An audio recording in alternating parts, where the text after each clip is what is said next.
Assalamualaikum warahmatullahi wabarakatuh. Perkenalkan, nama saya Winda Sri Wahyuni. Saya akan menjelaskan mengenai SOP yang telah saya buat, serta saya akan membaca materi yang telah diberikan oleh Bapak dosen. Mari kita mulai. Baik, di sini saya akan membaca materi mengenai Sistem Informasi Manajemen yang berjudul Standar Operasional Prosedur atau SOP.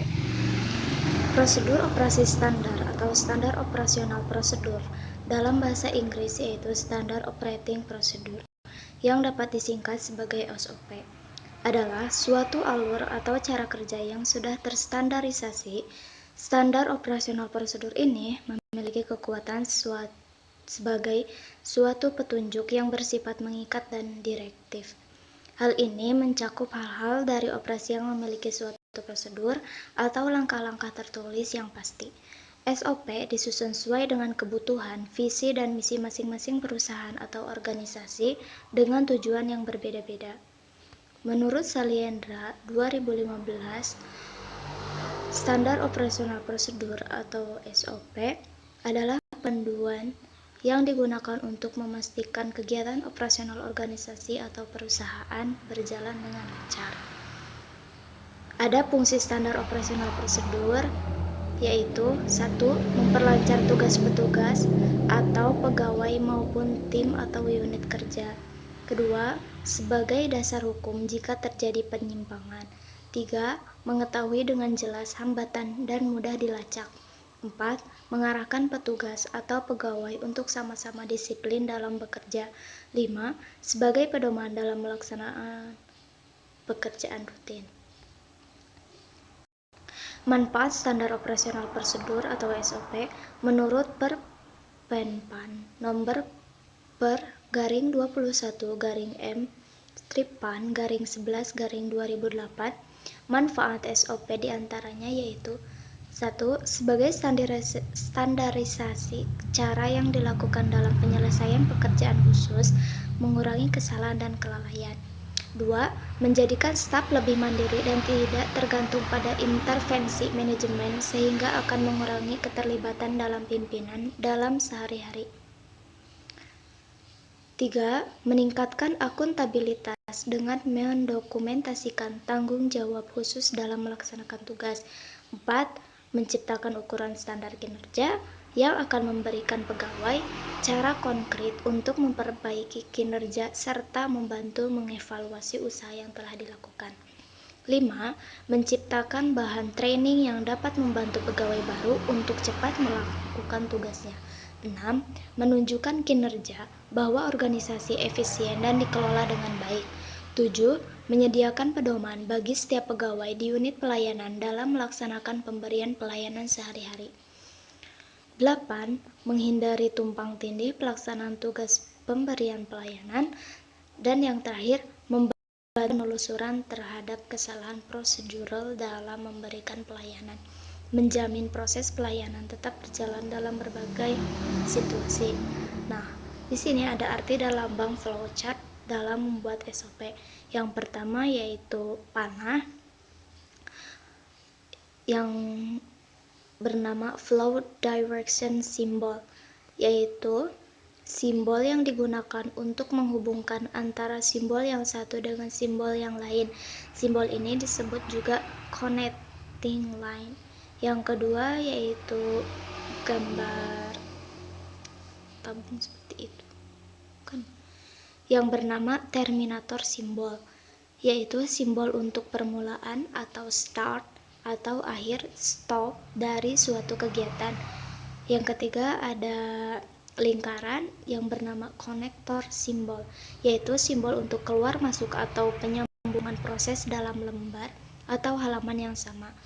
Yang keempat ada konektor simbol, yaitu simbol untuk keluar masuk atau penyambungan proses pada lembar atau halaman yang berbeda. Yang kelima ada persegi panjang, yaitu proses simbol yang menunjukkan pengolahan yang dilakukan oleh komputer. Yang selanjutnya ada gambar yang bernama simbol manual operation, yaitu simbol yang menunjukkan pengolahan yang tidak dilakukan oleh komputer. Kemudian Selanjutnya ada simbol decision atau pemilihan proses berdasarkan kondisi yang ada. Ada jejer genjang yang bernama simbol input output, simbol yang menyatakan proses input dan output tanpa tergantung dengan jenis peralatannya. Yang selanjutnya ada simbol manual input, yaitu simbol untuk memasukkan data secara manual online keyboard. Yang selanjutnya ada simbol preparation, yaitu simbol untuk mempersiapkan penyimpanan yang akan digunakan sebagai tempat pengolahan di dalam storage. Yang selanjutnya ada simbol predefined process, yaitu simbol untuk melaksanakan suatu bagian atau subprogram procedure. Yang selanjutnya ada simbol display, yaitu simbol yang menyatakan peralatan output yang digunakan, yaitu layar printer, printer, dan sebagainya.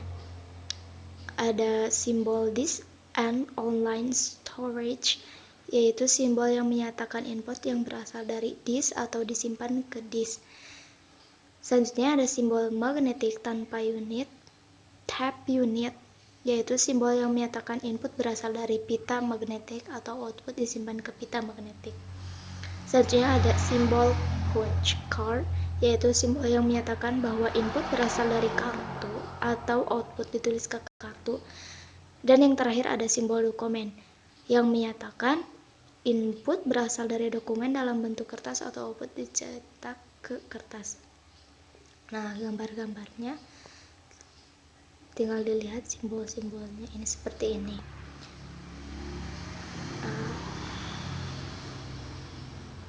Cukup sekian pembacaan materi dari. Baik, di sini saya akan menjelaskan mengenai SOP pengiriman barang di suatu perusahaan. Nah, sebelum itu kita akan memulainya dengan melakukan pemesanan barang, yaitu dengan mengajukan pemesanan barang kepada pihak gudang disertai dengan dokumen pengajuan. Setelah itu, pihak gudang akan mempersiapkan barang yang telah dipesan dan mengambil barang dari gudang dan akan dikirim kepada pelanggan tersebut. Setelah itu, pihak admin akan membuat laporan pengeluaran barang yang akan dikeluarkan serta menginput data ke dalam software. Setelah itu, pihak gudang akan mengeluarkan barang yang telah dipilih karena akan dikirim kepada pelanggan. Jika sudah dikeluarkan, barang tersebut harus diperiksa oleh kepala gudang dan dilihat kesesuaian nama barang, batch number, tanggal kadaluarsa dengan surat pesanan dan surat pengiriman barang. Setelah itu ditandatangani oleh kepala gudang apabila kondisi barang sudah sesuai. Jika sudah, maka serahkan surat pengiriman barang dan barangnya kepada pengirim. Setelah itu, barang akan dikirim jika sudah di-packing barangnya dan memasukkannya ke dalam armada pengiriman. Serta barang dikirim juga harus disertai dengan surat jalan dan surat pengiriman barang. Jika sudah, maka pemesanan barang dilakukan telah selesai dan pelanggan tinggal menunggu barang yang telah dipesan kepada perusahaan tersebut. Baik, cukup sekian mungkin penjelasan SOP dan pembacaan materi yang telah saya sampaikan. Terima kasih. Wassalamualaikum warahmatullahi wabarakatuh.